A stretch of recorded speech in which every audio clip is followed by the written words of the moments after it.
Hi guys, welcome back to the channel. Myself Vinish Kumar. और states of matter के इस lecture में हम बात करेंगे आइडियल गैस इक्वेशन की। ठीक है। पिछले लेक्चर में हमने बात की थी एवोगैड्रो हाइपोथेसिस और इक्वेशन ऑफ स्टेट के बारे में। अब बात करने जा रहे हैं आइडियल गैस इक्वेशन। इसका यूज हम बहुत पहले से कर रहे हैं, तुमको भी पता ही है, पीवी इक्वल टू एनआरटी है।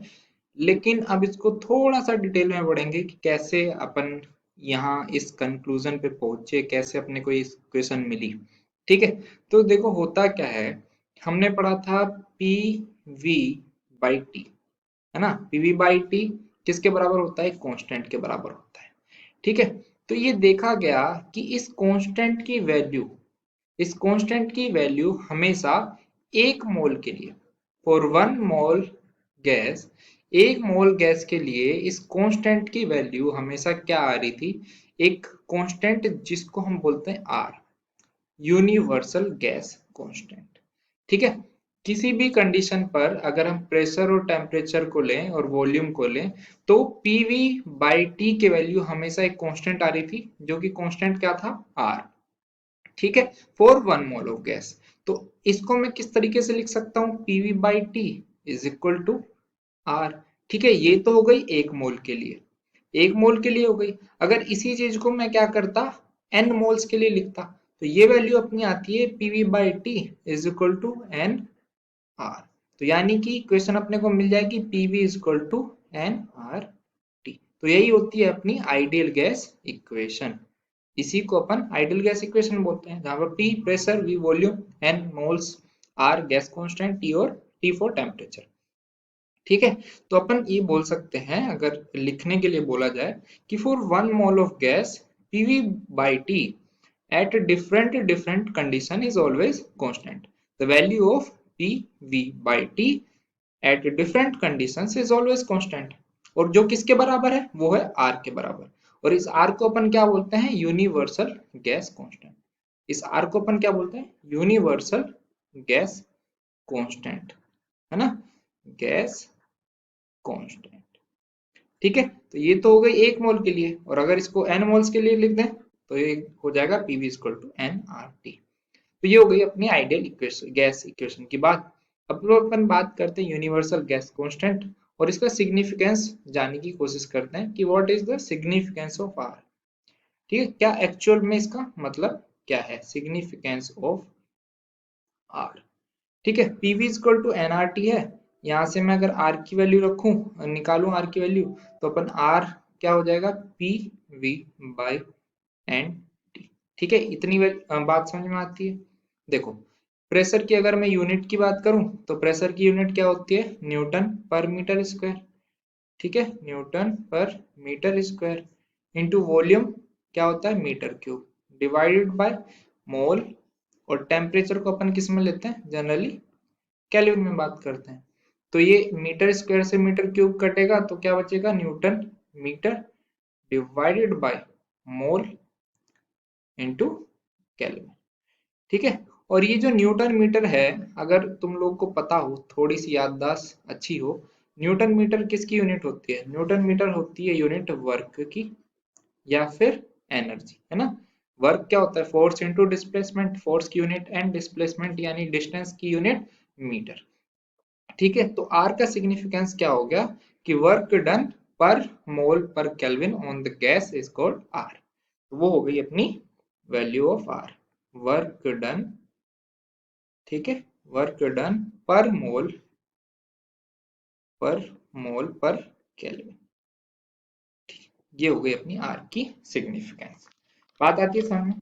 चलो, अगर मैं ये हो गई अपनी significance of R. Values of R के बारे में बात करते हैं। क्या क्या वैल्यूज अपने को देखने को मिलती हैं?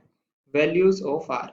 अगर देखो अपने को वैल्यूज फाइंड आउट करने के लिए बोले, तो अपन कैसे कर सकते हैं? आर अपने को पता है क्या है? P V by N T.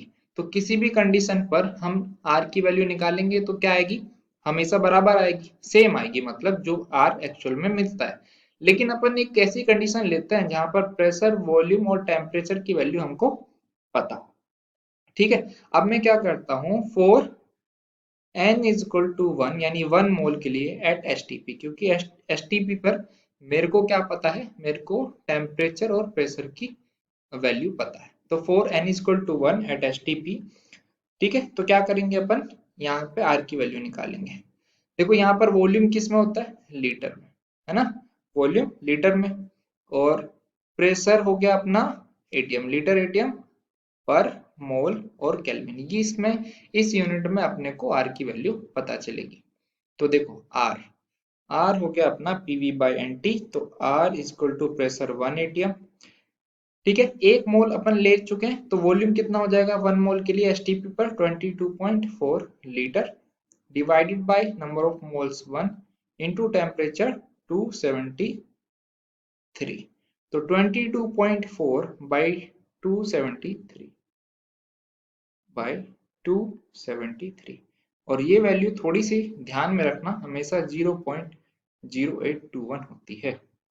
तो यहाँ से मेरे को आर की वैल्यू पता पड़ गई, आर की वैल्यू मेरे को यहाँ से पता पड़ गई कितनी होती है, 0.0821, और इसकी यूनिट क्या होगी, लीटर एटीएम पर मोल केल्विन, ठीक है। किसी भी स्टेट पर हम ये वैल्यू निकाल सकते हैं, किसी भी कंडीशन पर हम ये वैल्यू निकाल सकते हैं, लेकिन अपनी सिंप्लिसिटी के लिए अपन ये वैल्यू कहाँ निकाल रहे हैं, एसटीपी पर एक मोल गैस के लिए, है ना, क्योंकि अपन अपने को वहां पर पता है कि टेम्परेचर क्या है, प्रेशर क्या है, वॉल्यूम क्या होगा एक मोल के लिए, तो इसलिए अपन निकाल सकते हैं।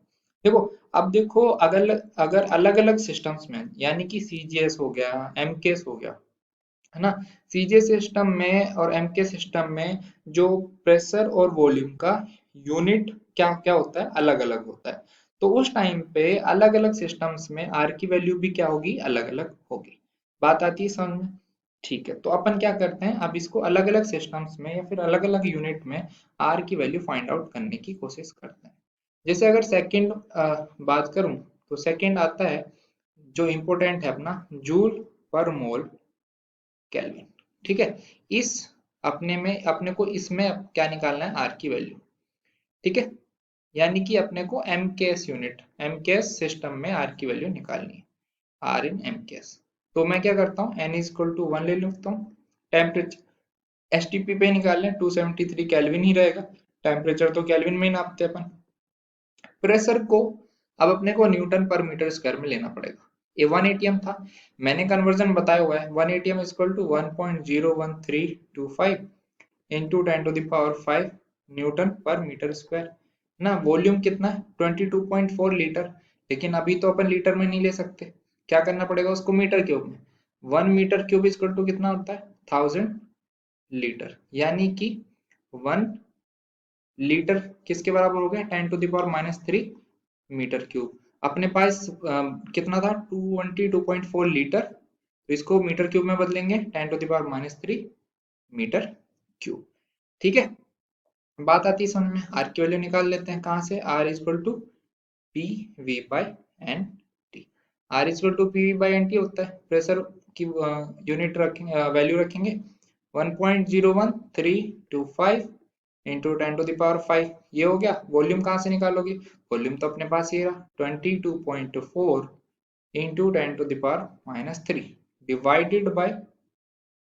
डिवाइडेड बाय एन, जो कि अपने ने कितना लिया हुआ है, 1, इंटू टेम्परेचर कितना है, 273, ठीक है। 10⁵ और 10⁻³ कितना बचेगा, 10⁻², तो मैं इसको 1.01325 की जगह क्या लिख सकता हूँ, 101.325, है ना, इंटू 22.4 डिवाइडेड बाय 273, इसकी वैल्यू अपन ने लास्ट में निकाली थी, क्या होता है, 0.0821, और 0.0821 को किससे मल्टीप्लाई कर रहे हैं, 101, मतलब किसके हिसाब से अगर मैं देखूं तो 100 के अराउंड हम मल्टीप्लाई कर रहे हैं, 101.325 इंटू 0.0821, तो ये वैल्यू कितनी आती है अपनी, 8.314, और ये किस में आएगी, जूल पर मोल केल्विन।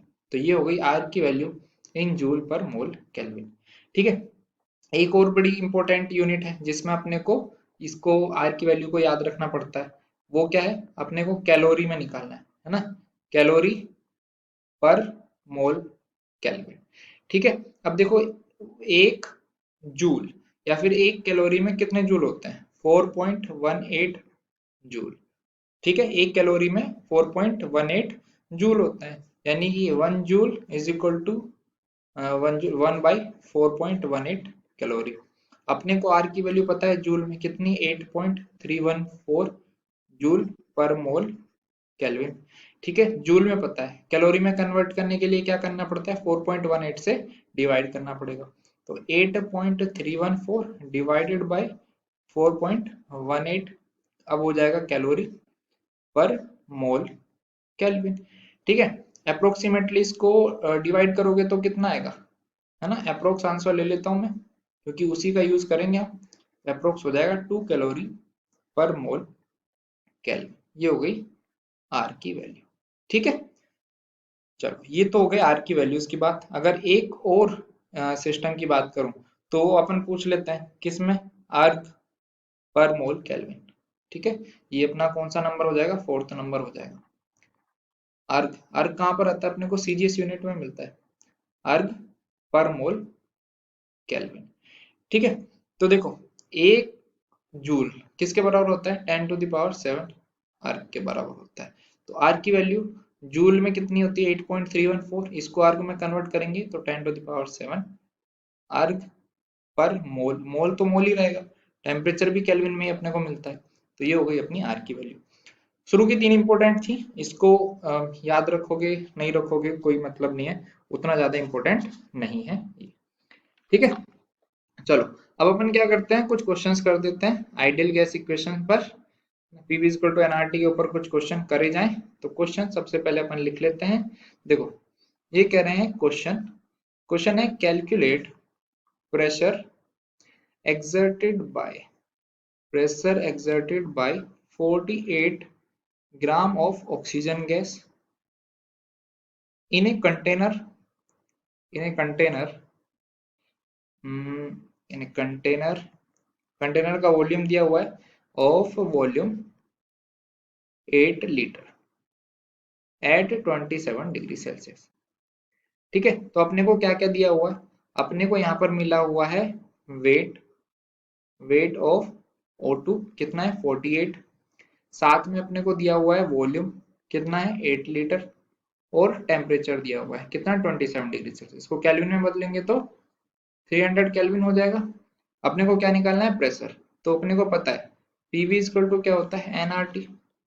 ठीक है, एन अपने को निकालना पड़ेगा, पी अपने को फाइंड आउट करना है। एन निकालने के लिए अपने को क्या निकालना है, मतलब मोल्स निकालना है। मोल्स इक्वल टू क्या होता है, weight upon molecular weight, P into 8 equal to mole की क्या हो जाएगा 48 डिवाइडेड बाय 32, है ना। ऑक्सीजन का मोलिकुलर वेट कितना होता है 32 ही होता है ना, और इंटू आर जो कि 0.0821 होता है इंटू 300। ठीक है, समझ में आती है बात। अच्छा, तो इसको जब तुम सोल्व करोगे तो यहाँ से P की वैल्यू आ जाती है तुम्हारी 4.5 ATM। अब इतनी जल्दी कैलकुलेशन करने के लिए तुम्हारी कैलकुलेशन मेरे जितनी फास्ट होनी चाहिए, है ना, या फिर तुम्हारे पास कैलकुलेटर होना चाहिए, या फिर तुम पहले से इस क्वेश्चन को सोल्व करे हो जैसे कि मैंने कर रखा था। ठीक है, क्योंकि अब मैं गुणा भाग तो करूंगा नहीं ना, बोल तुम छोड़ छोड़ के भाग जाओगे नहीं। ठीक, चलो नेक्स्ट क्वेश्चन करते हैं। क्वेश्चन की है बात 12 gram of an unknown, 12 gram of an unknown gas. इस बार अपने को गैस का पता ही नहीं है। अब ये क्या कर रहा है, जो अननोन गैस है, इट एक्सर्ट 2 एटमॉस्फेरिक प्रेशर, कहां पर, इन ए कंटेनर, है ना, 2 atmospheric pressure in a container. Container में 2 एटमॉस्फेरिक का प्रेशर अप्लाई कर रहा है, और कंटेनर का वॉल्यूम दिया हुआ है अपने को कितना 5 डेसीमीटर क्यूब, 1 डेसीमीटर क्यूब मतलब 1 लीटर। ठीक है, और टेम्परेचर 227 डिग्री सेल्सियस। अपने को क्या करना है, calculate molar mass of gas, molar mass of unknown gas. ठीक है, देखो पीवी इक्वल टू एनआरटी लगाते हैं, PV equal to NRT. Pressure दिया हुआ है कितना 2, वॉल्यूम दिया हुआ है कितना 5 लीटर, इक्वल टू एन दिया हुआ है पता नहीं है, 12/m molar mass of gas into R. अगर मैं देखो 0. एक याद रखना सो ट्रिक, मतलब सो ट्रिक क्या, थोड़ा कैलकुलेशन को इजी करने के लिए 0.0821 को अप्रोक्सीमेटली 1/12 हम लिख सकते हैं। ठीक है, तो मैं क्या करता हूँ, आर को 1/12 लिख लेता हूँ इंटू टेम्परेचर। 227 डिग्री सेल्सियस में 273 जोड़ोगे तो ये क्या आ जाएगा, 500 के बराबर आ जाएगा, अगर मैं सही हूं तो देखो, ये 12 से ये 12 कट गया, 5 दूनी 10 है, एक जीरो कट जाएगा, एन कितना आ गया, 50। तो 50 ग्राम पर मोल, एग्जैक्टली ये हो गया अपना आंसर। ठीक है, चलो एक और क्वेश्चन करा जाए आइडियल गैस इक्वेशन पर ही। क्वेश्चन कुछ इस तरीके से, एक क्वेश्चन अपना जेई में पूछा जा चुका है, तो इसलिए बड़ा अच्छा क्वेश्चन रहेगा, ध्यान से इसको टाइम देके करना। कि 12 ग्राम है एक गैस के, और उस गैस का मोलिकुलर वेट दिया हुआ है 120। ये क्या करता है, एक्सर्ट करता है pressure of 1 ATM, exerts pressure of 1 ATM, है ना, एक एटमॉस्फेरिक प्रेशर अपना डाल रहा है, और टेम्परेचर टी डिग्री सेल्सियस दिया हुआ है। तो ये कह रहे हैं कि when temperature temperature increases by कितने से, 10 डिग्री सेल्सियस। जब टेम्परेचर को क्या करा, 10 डिग्री सेल्सियस से बढ़ाया, तो प्रेशर भी बढ़ा, प्रेशर इंक्रीजेस बाय 10%। तो प्रेशर क्या बढ़ गया, 10% से इंक्रीज हो गया। अब इनको बताना है कि कैलकुलेट वैल्यू ऑफ वॉल्यूम, यानी वॉल्यूम V कैलकुलेट करना है, और जो T है इसकी वैल्यू फाइंड आउट करनी है। ठीक है, तो सबसे पहले मैं क्या करता हूँ, मैं मोल्स निकाल लेता हूँ। मोल्स निकालूंगा कैसे, गिवन मास 12, मोलर मास कितना हो गया 1/10, जिसको 0.1 लिख लेते हैं। ठीक है, अब थोड़ा सा इधर देखो, P1 कितना दिया हुआ है 1 एटीएम। ठीक है, 1 एटीएम। ठीक, अच्छा T1 कितना दिया हुआ है, T1 T डिग्री सेल्सियस है, उसको केल्विन में बदल लेते हैं, T प्लस 273 केल्विन। अब T2 टेम्परेचर इंक्रीज कर रहे हैं 10 डिग्री सेल्सियस से, तो ये कितना हो जाएगा, T प्लस 10 प्लस 273, यानी T प्लस 283 केल्विन। इतनी बात समझ में आती है, कोई कंफ्यूजन तो है नहीं, 10 डिग्री से बढ़ा है। प्रेशर इंक्रीज हो गया 10% से, तो एक था, एक का 10% कितना होता है 0.1, तो प्रेशर कितना हो गया 1.1 एटमॉस्फेरिक प्रेशर। ठीक है, अब ये बात तो समझिए होगा ना, अरे यार एक प्लस एक का 10% 0.1, तो टोटल कितना हो गया 1.1, इतना हो गया प्रेशर अपना। ठीक है, अब देखो यहां से मैं क्या करता हूं, यहाँ से अपन क्या करते हैं, देखो अपने को पता है कि n जो कि कांस्टेंट रखा हुआ है वो चेंज नहीं हो रहा है, क्या है PV by R T. N की वैल्यू मेरे को पता है कितनी 0.1, प्रेशर की वैल्यू मेरे को भी पता है वो कितने 1, इंटू वॉल्यूम कितना है वो अपने को फाइंड आउट करना है, डिवाइडेड बाय आर, को आर ही रहने देते हैं, और इसको मैं लिख लेता हूँ टी प्लस 273।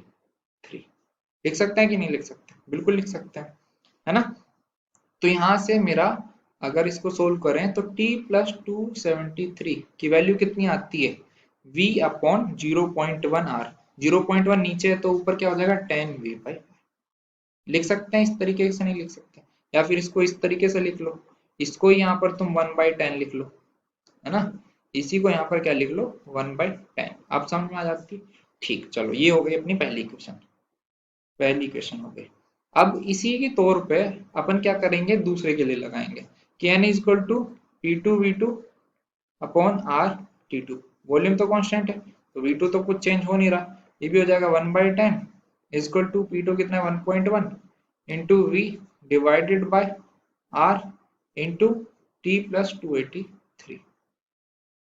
ठीक है, यहां से अपना T प्लस 283 की वैल्यू कितनी आएगी, T plus 283 is equal to 11v by R to.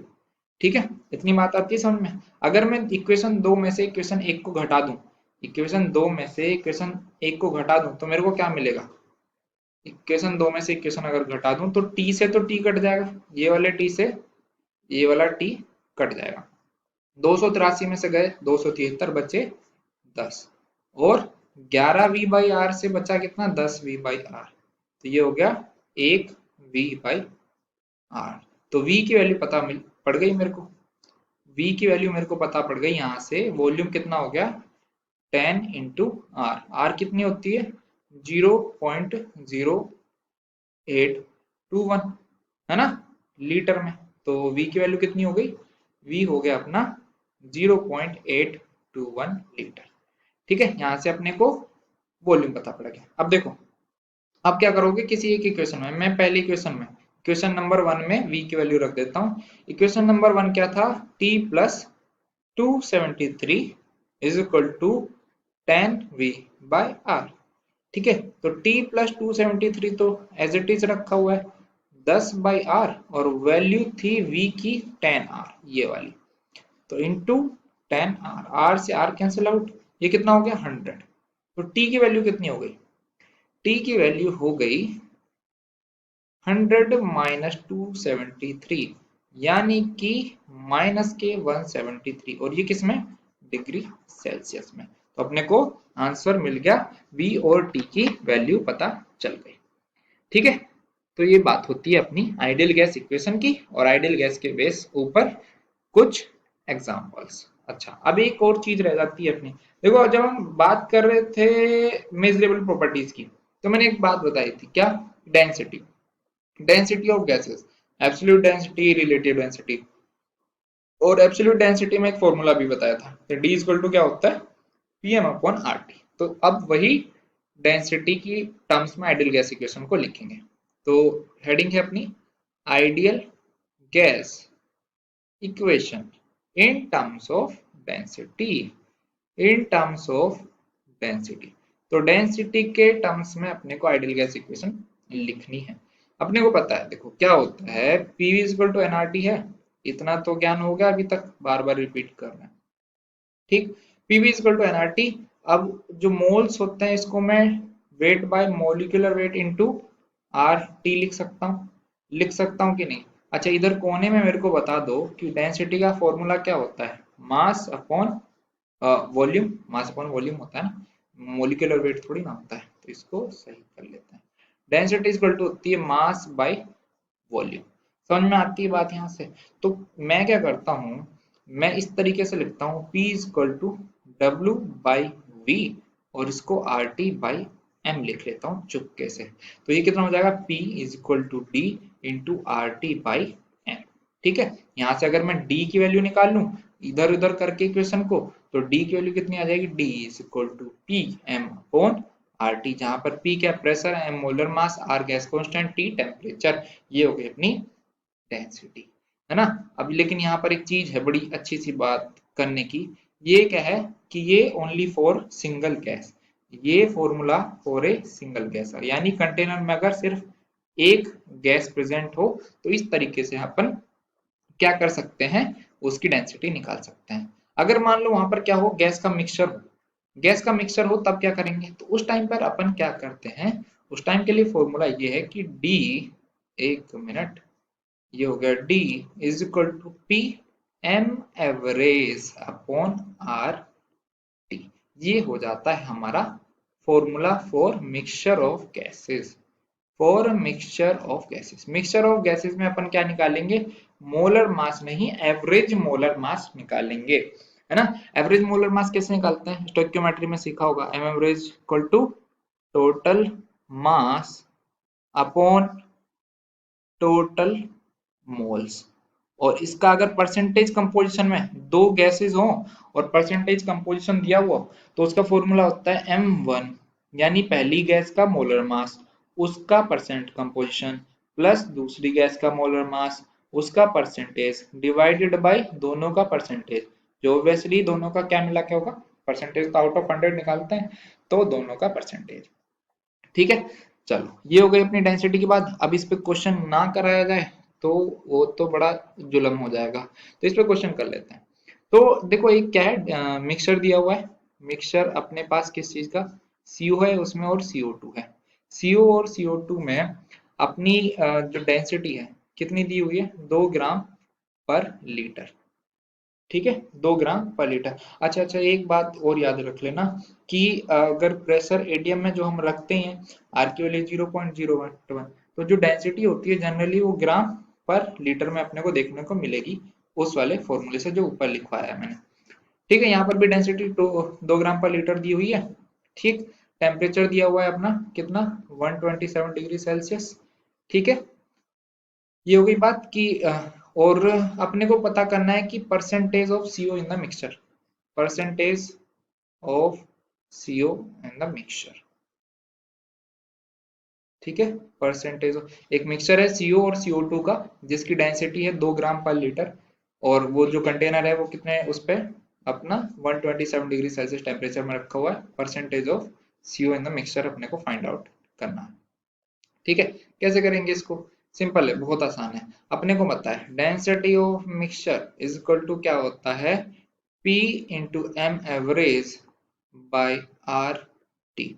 अपने को एम एवरेज निकालना पड़ेगा, है ना, लेकिन उसके लिए पहले अपन ये करते हैं। देखो डी मिक्सचर कितना है 2 इज इक्वल टू पी कितना दिया हुआ है प्रेशर, अरे प्रेशर मैं लिखना भूल गया, है ना, प्रेशर कितना दिया हुआ है 2 atm, प्रेशर कितना हुआ है 2 atm, तो 2 into M average divided by R, इसको मैं कितना लेता हूँ 0.08, ऐसा बोला है क्वेश्चन में, इंटू 400। टेम्परेचर 127 को केल्विन में बदलोगे तो 400। यहाँ से एम एवरेज की वैल्यू आ जाती है अपनी, एम एवरेज की वैल्यू कितनी आ जाएगी 400 इंटू 0.08 यानी 32।